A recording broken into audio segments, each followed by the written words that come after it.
ಜನವರಿ 9ರಂದು ಕನ್ನಡ ಸಾಹಿತ್ಯ ಪರಿಷತ್ತು ತಲಕಾಡು ಹೋಬಳಿ ಘಟಕದ ವತಿಯಿಂದ ಟಿ ನರಸೀಪುರದಲ್ಲಿ ಕನ್ನಡ ಹಬ್ಬವನ್ನು ಹಮ್ಮಿಕೊಳ್ಳಲಾಗಿದೆ. ಇನ್ನು ಈ ಹಿನ್ನೆಲೆ ತಲಕಾಡು ಗ್ರಾಮದ ಬಂಡರಸಮ್ಮನ ದೇವಾಲಯದ ಆವರಣದಲ್ಲಿ ರಂಗೋಲಿ ಸ್ಪರ್ಧೆ ನಡೆಯಿತು. ಈ ಸಂದರ್ಭದಲ್ಲಿ ಮಾತನಾಡಿದ ಕನ್ನಡ ಸಾಹಿತ್ಯ ಪರಿಷತ್ತಿನ ತಾಲೂಕು ಘಟಕದ ಅಧ್ಯಕ್ಷ ಕನ್ನಡ ಪುಟ್ಟಸ್ವಾಮಿ, ಜನವರಿ 9ರಂದು ತಲಕಾಡಿನಲ್ಲಿ ಕನ್ನಡ ಸಾಹಿತ್ಯ ಪರಿಷತ್ತು ವತಿಯಿಂದ ಕನ್ನಡ ಹಬ್ಬವನ್ನು ವಿಜೃಂಭಣೆಯಿಂದ ಮಾಡಲಾಗುತ್ತದೆ.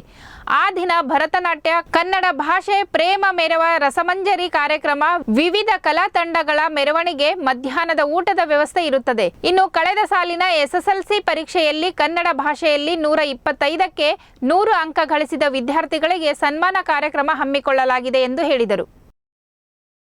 ನಂತರ ಭರತನಾಟ್ಯ ಇರ್ತದೆ. ಅದಾದ ನಂತರ ಒಂದು ಕನ್ನಡ ಗೀತೆಗಳಿಗೆ ಒಂದು ಆರ್ಕೆಸ್ಟ್ರದ ವ್ಯವಸ್ಥೆನೂ ಮಾಡಿದ್ದಾರೆ, ಯಾರಿಗೂ ಬೇಜಾರಾಗಬಾರ್ದು ಅಂತ. ಮಧ್ಯಾಹ್ನ ಊಟದ ವ್ಯವಸ್ಥೆ ಮಾಡಿದ್ದಾರೆ. ಮತ್ತು 100ಕ್ಕೆ 125 SSLC ಒಳಗಡೆ ಅಂಕ ಪಡೆದಿರೋ ಮಕ್ಕಳುಗಳು ಸನ್ಮಾನದ ಕಾರ್ಯಕ್ರಮ ಇಟ್ಕೊಂಡಿದ್ದಾರೆ. ಸರ್ಟಿಫಿಕೇಟು ಸನ್ಮಾನ ಮಾಡ್ತಾರೆ. ಜೊತೆಯೊಳಗಡೆ ನಮ್ಮ ವಿವಿಧ ಕಲಾ ತಂಡಗಳಲ್ಲಿ ಮೆರವಣಿಗೆ ಇರ್ತದೆ. ಹಲವಾರು ಜನ ರಾಜಕಾರಣಿಗಳು ಇವರೆಲ್ಲ ಬಂದು ಭಾಗವಹಿಸಿ ಈ ಕಾರ್ಯಕ್ರಮನ ಯಶಸ್ವಿಗೊಳಿಸ್ತಾರೆ. ಅದಕ್ಕೆಲ್ಲ ನೀವು ಕಾರಣೀಭೂತರಾಗಬೇಕು ಅಂತ ಕೇಳ್ಕೊಂತ ನಾನು 2 ಮಾತುಗಳನ್ನ ನಡೆಸ್ಕೊಡ್ತಾರೆ. ನಿಮ್ಮೆಲ್ರಿಗೂ ನನ್ನ ಧನ್ಯವಾದಗಳು. ಇದಕ್ಕೊಂದು 4 ವರ್ಷದ ಹಿಂದೆ ಕೊರೋನಾ ಬರೋಕ್ಕೂ ಮೊದಲೇ ನಮ್ಮ ಗ್ರಾಮೀಣ ಭಾಗದಲ್ಲಿ ಈ ಥರ ಆಟ ಚಟುವಟಿಕೆಗಳೆಲ್ಲ ನಡೆದಿತ್ತು, ಸ್ಪರ್ಧೆಗಳೆಲ್ಲ ನಡೆದಿತ್ತು. ಆವಾಗ ನಮ್ಮ ಮಹಿಳೆಯರೆಲ್ಲ ತುಂಬ ಜನ ಹೆಚ್ಚಾಗಿ ಭಾಗವಹಿಸಿದ್ರು.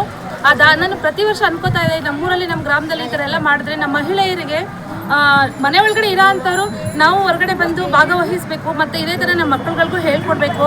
ಅದಲ್ಲದೆ ಅವ್ರಿಗೂ ಒಂದು ಸ್ಫೂರ್ತಿ ಇರುತ್ತೆ, ಜೊತೆಗೆ ಒಂದು ಧೈರ್ಯನೂ ಬರುತ್ತೆ. ಆ ಥರ ಕಾರ್ಯಕ್ರಮಗಳನ್ನ ಯಾರು ಮಾಡ್ತಾ ಇಲ್ವಲ್ಲ, ಮಾಡಬೇಕು ಅಂತ ಅನ್ನಿಸ್ತಾ ಇತ್ತು. 4 ವರ್ಷದ ನಂತರ ಮತ್ತೆ ಈ ಸರಿ ಈ ಥರ ಕಾರ್ಯಕ್ರಮಗಳನ್ನ ಮಾಡಿದ್ದೀರಾ, ತುಂಬ ಖುಷಿ ಆಗ್ತಾ ಇದೆ.